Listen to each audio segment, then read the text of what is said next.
there is a terrible attack on democracy in Belarus. Anger, protests, arrests, beating on citizens, journalists also, inhuman and degrading treatment at the Minsk prison. Is this really new, actually? Similarities, differences with previous elections? This attack on democracy is going on for a quarter of the century. But this time is more cruel. Yes, you're absolutely right. This time we have, people are calling this, comparing it to the wartime of Second World War, when the fascists were patrolling the streets of Belarusian cities and were beating and killing people, because it is absolutely unprovoked violence, because all the demonstrations are peaceful. People are simply fed up with this regime, with this dictatorial regime, and they know that they were cheated again, that their votes were stolen, and they want Lukashenko to go. The EU imposes sanctions, also made a list yesterday. Also, we had a new situation when the police put down the shields. Is it possible for Lukashenko to step down after 2.5 decades of power? I think he must step down. He is still clinging to power, but he is not controlling the situation. He is, it is not even that he lost in the election. He lost economically as well, and every day for Lukashenko in power will mean catastrophic situation in economy and catastrophic situation for the people. He will not step down on his own will, of course, but people will be protesting, there will be pressure. It's good that the EU is discussing sanctions, but there have to be even stronger measures. I think that it warrants to have investigation into these brutal beatings of people, investigations into the deaths, because we don't know even how many deaths were there in the streets of Minsk. They are kept secret. We had about 35 people who were killed, but authorities do not admit any of their guilt. Oppositionist Tikhanovskaya left Belarus before she was arrested. Is this the only way? What about the people on the streets? No, she left, I think, under pressure from KGB. She was threatened.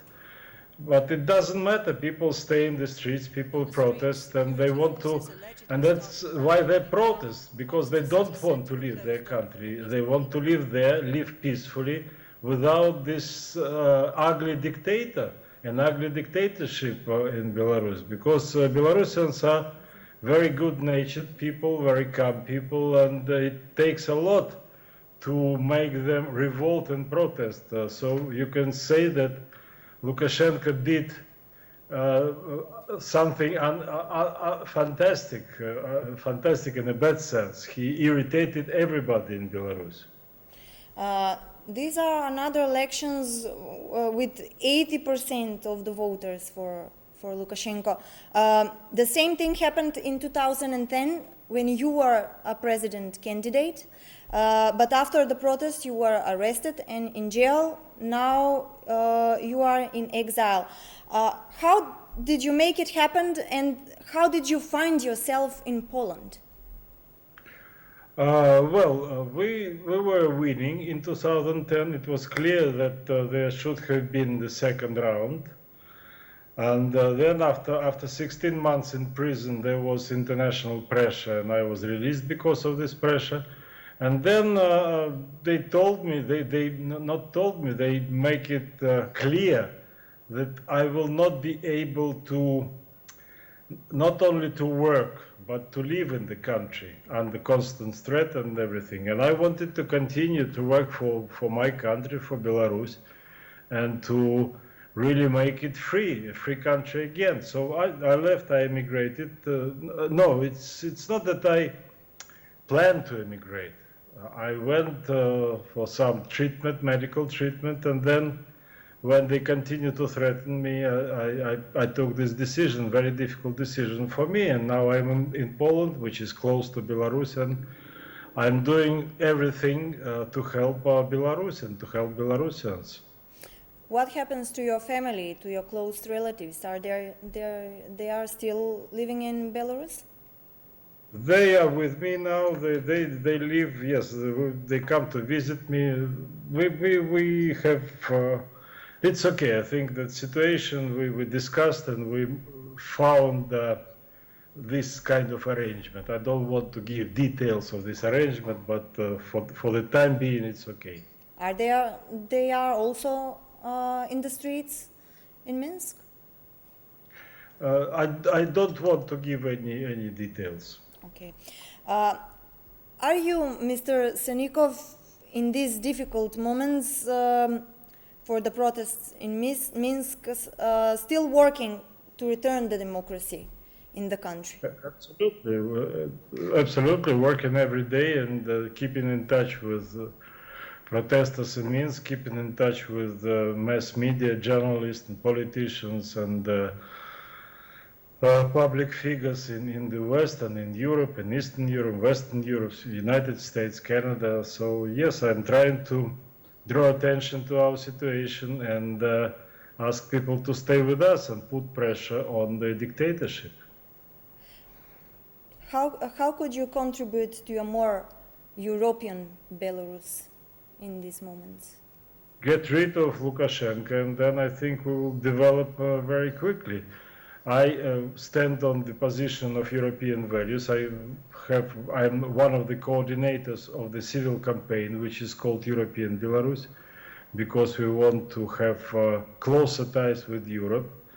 And but that will be possible only after Lukashenko is gone. So I'm contributing now to make him step down. I think we are very close to it, and what is happening in the streets of all over Belarus, not only in the capital, is quite encouraging. What is your message to the people there? My message, I admire you, admire your courage, stay strong. And you are really heroes. You are heroes of not only for Belarusians, but for the world. I'm conveying messages of solidarity all the time to the people from not only from the democratic countries, but also from the civil society and opposition in countries like Venezuela, Cuba, Hong Kong, and others who are staying with us and supporting this Belarusians' fight for freedom. At the end of our conversation, I just want to ask you, are your plans to return someday in your country?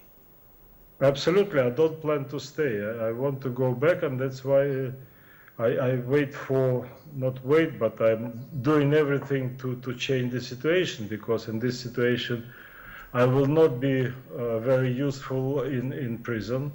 I went through this, and I want to contribute to free Belarus, to democratic Belarus. Absolutely, I dreamed of returning back, and at the very first chance, I will go back. Mr. Andrei Sanikov, thank you for your time. Thank you.